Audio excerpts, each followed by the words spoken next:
Hi guys, good morning. Nandito kami sa Bicol International Airport. Kasi ngayon ang flight namin papuntang Manila. And then tomorrow at 5 a.m. flight naman namin papuntang Hanoi, Vietnam. So, yan. Kasama ko si Wifey. Magbabakasyon kami. First time namin magbakasyon na magkasama. Kasi mga previous trips namin, lagi kaming solo. Dahil walang Iwan sa dogs. walang may iwan sa dogs. Fortunately, ngayon meron nang naiwan sa dogs. Meron na kaming Pag-iwanan. napag-iwanan. Kaya magkasama kami ngayon nag-travel. First time in history. Ay, hindi pala first time. First time. Hindi, yung dati. Ay, after na magka-dogs tayo. Oo. Simula nung nagka-dogs kami, hindi na kami nag-travel lang magkasama. Lagi kaming solo. Kanya-kanya. Oo, kanya-kanya.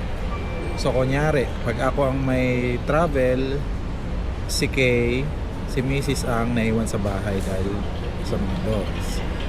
Pag siya naman, ako naman ang iwan sa bahay para may kasamang mga dogs. Tama nga yung sinasabi nila na supposed to be ang dogs ang bantay sa bahay.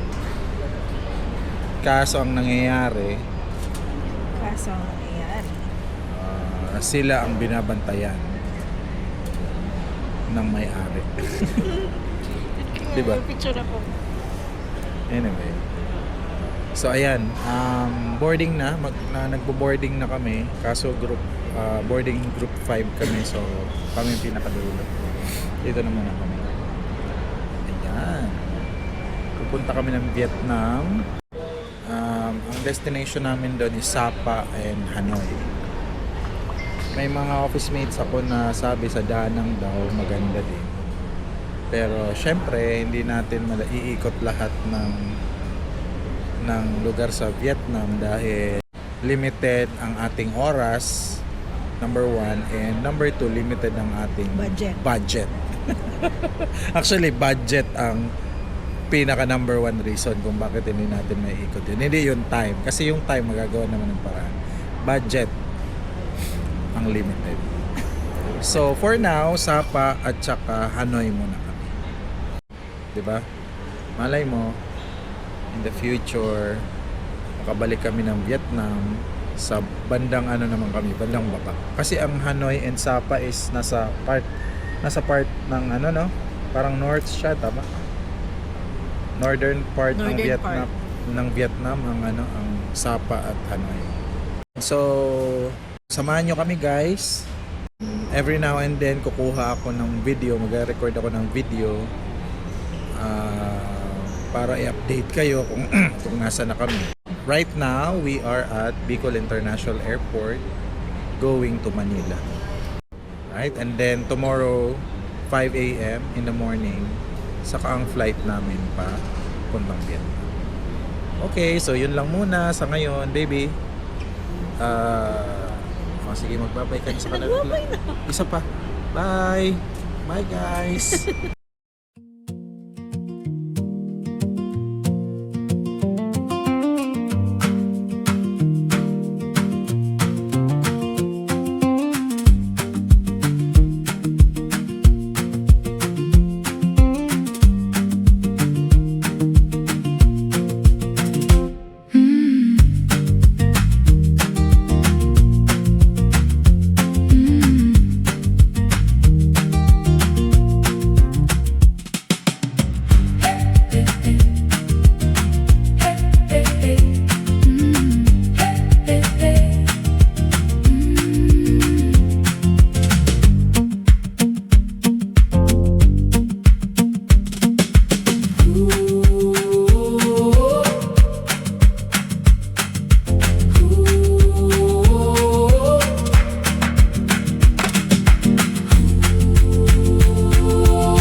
update lang. Nandito na kami sa Naya 3. Naya 3.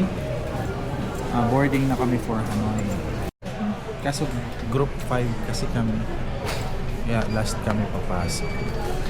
So hindi ko na nakunan yung biyahe namin from Naya to Airbnb kasi medyo Hindi mo sinabi ba yung date ngayon? napagod. Napagod ako. It's July 11, 420. 4:20 p.m. So we are now boarding for Hanoi, Vietnam. And the flight will take approximately 3 hours. 3 hours lang. Nakita ko sa boarding pass, 5:05 ang departure natin. Ang arrival natin is nasa 7:40. So more or less mga 3 hours. Yan. So update na lang ulit kami pag lumapag na kami ng Hanoi. Alright? So see you guys!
Guys, so nandito na kami sa Vietnam.